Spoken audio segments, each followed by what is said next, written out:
kesempatan yang masih diberi, moga kita takkan menyesal.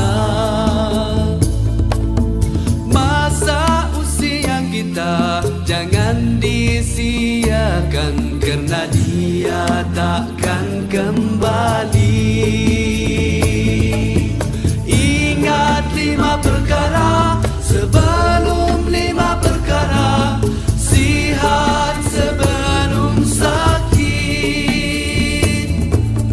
muda sebelum tua, kaya sebelum miskin, lapang sebelum sempit, hidup sebelum mati.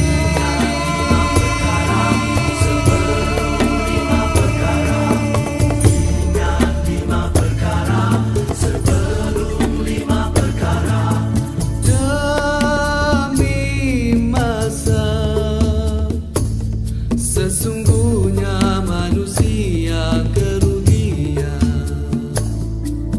melainkan yang beriman dan yang beramal soleh. Gunakan kesempatan yang masih diberi, moga kita tak akan menyesal. Masa usia kita jangan disia-siakan, kerana dia takkan kembali.